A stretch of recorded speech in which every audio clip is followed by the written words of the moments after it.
In the vast expanse of the Milky Way, the Elder Empire had maintained peace for over 12,000 years. No small feat considering they governed 17 sentient species across 87 star systems. Their secret? Detailed protocols for absolutely everything. Protocol 7-9, first contact with potentially sentient species, was particularly thorough. It included 342 sub-clauses, 7 appendices, and an emergency flowchart that unfolded to the size of a small bedroom. The Elder Council took these protocols very seriously. Well, most of them did. "This is pointless," muttered Council Member Vex, his translucent tentacles twitching with annoyance as he watched the holographic display of Earth. "Look at them. They're destroying their own atmosphere." High Elder Trill adjusted her eye stalks and sighed, a sound like wind through reeds. "Protocol dictates we observe for at least 1 local century before making contact, Vex. We've been watching them for 98 years already. They spend all their time fighting over imaginary lines on their planet's surface." Council Member Dawn, whose species communicated through color changes, flashed a diplomatic shade of aquamarine. "I find their creativity fascinating. Did you see their entertainment transmissions? Particularly the one with the singing frozen water princess." Vex rolled all 6 of his eyes simultaneously. "They're barely space capable. They've only reached their own moon, for void's sake. Yet they display remarkable social cohesion, despite their differences," noted Trill, bringing up footage of a human diplomatic meeting. "Look how they smile and shake appendages, even when they clearly despise each other." "Interesting," Dawn pulsed thoughtfully, turning a curious shade of yellow. "Most species we've encountered express aggression openly. These humans mask their intentions behind politeness." "Perhaps politeness is their natural state," suggested Trill. "Their young are taught to say please and thank you before they can properly vocalize." Vex scoffed, his tentacles turning an irritated shade of purple. "Their natural state is chaos. Have you seen their sporting events?" "Those are ritualized expressions of controlled aggression," Trill replied calmly. "Notice how they follow specific rules and congratulate each other afterwards." The Council continued observing as humans navigated complex social situations with forced smiles, rehearsed pleasantries, and carefully measured restraint. "I've seen enough," declared Trill finally. "We should proceed with first contact. These humans have achieved social equilibrium through politeness. They could contribute meaningfully to our coalition." "What about Protocol 7-9, Subclause 103, Vex protested. 2 more local years of observation." Trill waved a dismissive tentacle. "I'm invoking the High Elder exception. Prepare a diplomatic vessel."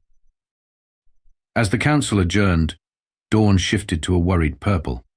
"Should we perhaps include a cautionary note about their behavior patterns? There are incidents where they appear to lose their politeness." "Isolated anomalies," Trill assured him. "Their natural state is clearly one of restrained civility. What could possibly go wrong?" The decision was made. First contact protocol was initiated. The Elder Empire would soon learn the most important rule in galactic politics, one conspicuously absent from their extensive protocols: never make humans drop the polite act. The Elder Empire's diplomatic vessel arrived with impeccable timing right in the middle of the United Nations General Assembly. Nothing says we come in peace quite like interrupting a speech about climate change with a massive ship hovering over Manhattan. Captain Jack Reynolds, a career military officer with a diplomatic crash course hastily added to his resume, stood at attention as world leaders scrambled to form a welcoming committee. Reynolds had been chosen for 3 key qualities: his impressive posture, his ability to keep a straight face during absurd situations, and most importantly, his unparalleled poker face when lying through his teeth. "Remember," the Secretary General whispered to Reynolds, "represent humanity at its absolute best. No scratching, no swearing, and for God's sake, don't mention our nuclear history." Reynolds nodded solemnly. "Don't worry, sir.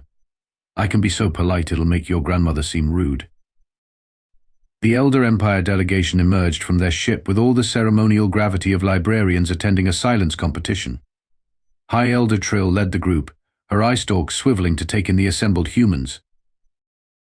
"Greetings, people of Earth," she announced through a translator device.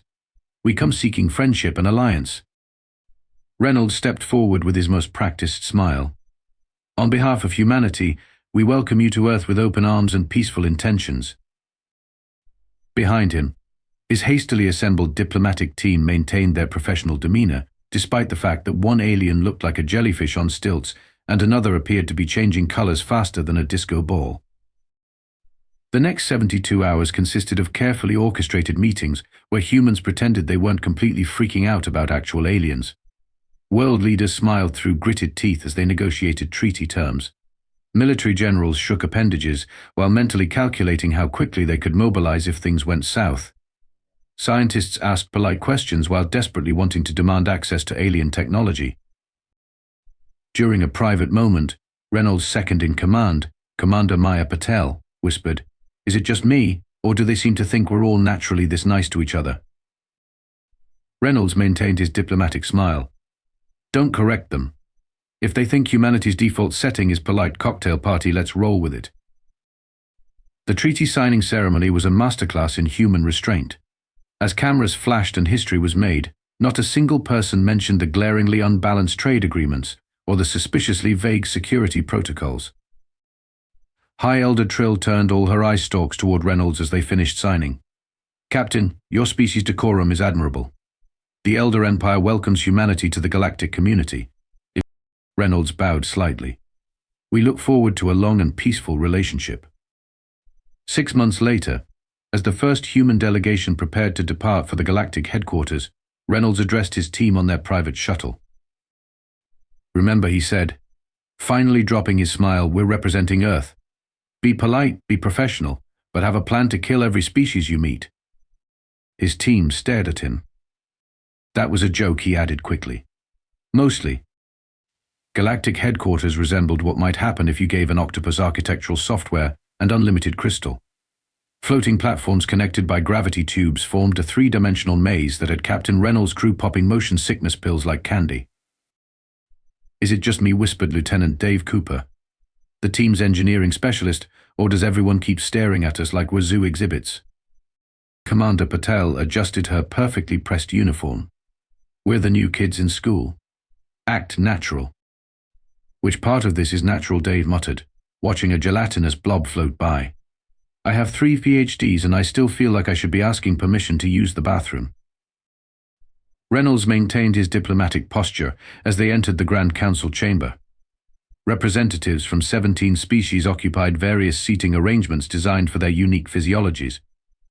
The humans were assigned regular chairs, a small mercy. "The Earth delegation is recognized," announced High Elder Trill. "Captain Reynolds, please introduce your team to the Council." Reynolds had just begun his carefully rehearsed speech when a harsh, buzzing interruption cut through the chamber. "Why are we wasting time on these primitive bipes?" The voice belonged to Ambassador Kraz of the Drazak, insectoid beings with exoskeletons that gleamed like oil-slicked metal. "They've barely mastered basic space travel." Reynolds paused, counting to 3 in his head. "We appreciate the opportunity to learn from more advanced civilizations," he replied with practiced humility.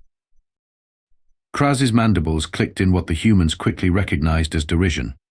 "They should be studied, not given council privileges. I propose they demonstrate their usefulness before being granted full membership." The chamber erupted in multilingual murmurs. "Perhaps," Kraz continued, mandibles twitching, "they could entertain us with their primitive combat rituals. I understand they still settle disputes by striking each other with padded appendages." Lieutenant Cooper leaned toward Reynolds. "Is he talking about boxing?" Reynolds maintained his smile. "Ambassador Kraz, we come seeking peaceful cooperation, not to demonstrate combat techniques." "Of course not," Kraz buzzed. "Your species prefers to fight over resources and imaginary borders. How many wars have you had in the last century alone? 50, 60. The chamber grew uncomfortably quiet. "Actually," Commander Patel interjected smoothly, "we've made significant progress toward global peace." Kraz skittered forward. "Is that before or after you developed weapons capable of destroying your entire planet?" Reynolds felt a familiar burning sensation in his chest, the physical manifestation of his diplomatic restraint reaching its limit.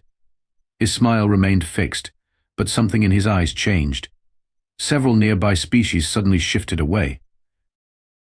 "Ambassador," Reynolds said, his voice dropping an octave, "humanity has indeed made mistakes.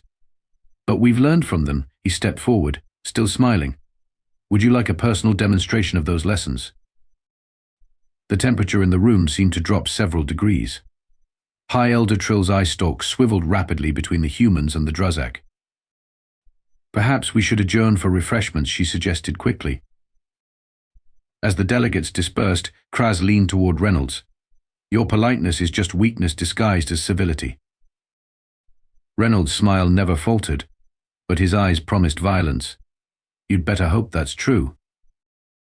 The tensions between humans and the Drazak simmered for weeks like a pot of diplomatic soup nobody wanted to stir. Every council meeting featured thinly veiled insults from Ambassador Kraz, met with Reynolds' increasingly strained smiles.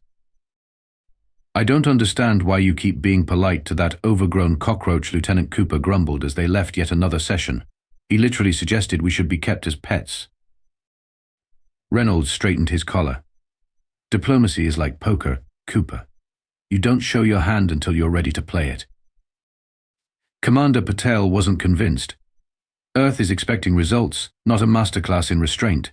The UN Secretary General called this morning asking for progress. Tell him we're making friends, Reynolds replied. Are we? Though Patel gestured around the empty corridor. Half the species won't talk to us because they're afraid of the Drazak, and the other half are waiting to see if we'll fail. Reynolds sighed. The Elder Empire has kept peace for 12,000 years. We need to trust the process.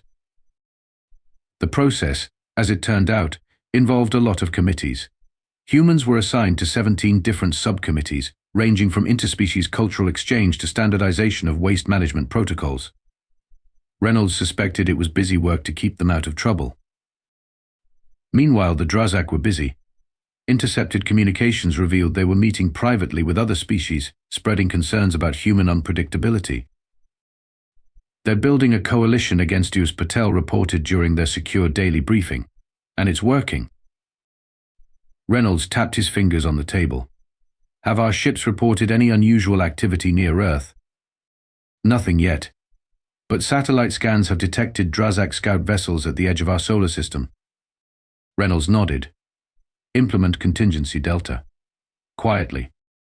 Contingency Delta, known only to Reynolds' inner circle, involved positioning Earth's newly upgraded fleet conveniently enhanced with technology borrowed from the Elder Empire's open-source database at strategic points throughout the solar system.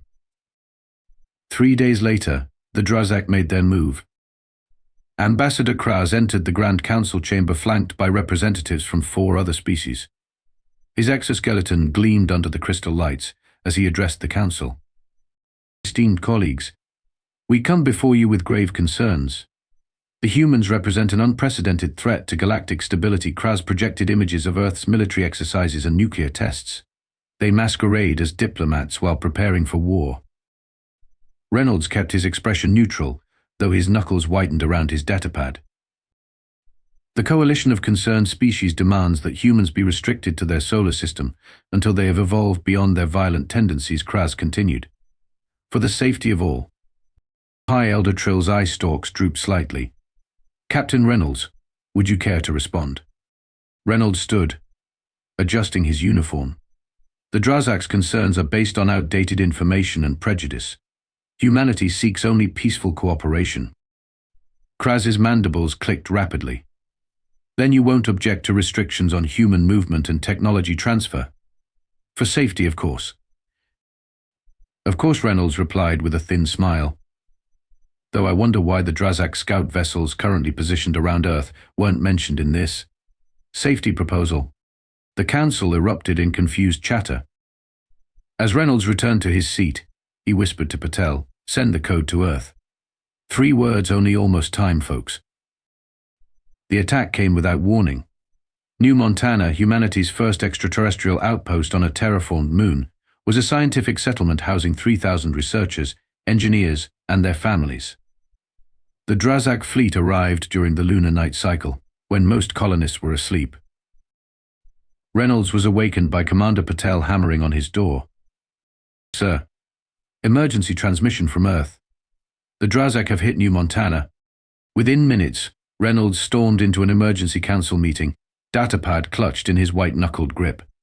The chamber was in chaos, representatives shouting over each other as footage from the colony played on the main display. Silence. Reynolds' voice cut through the noise like a blade. Even the Drazak delegation flinched.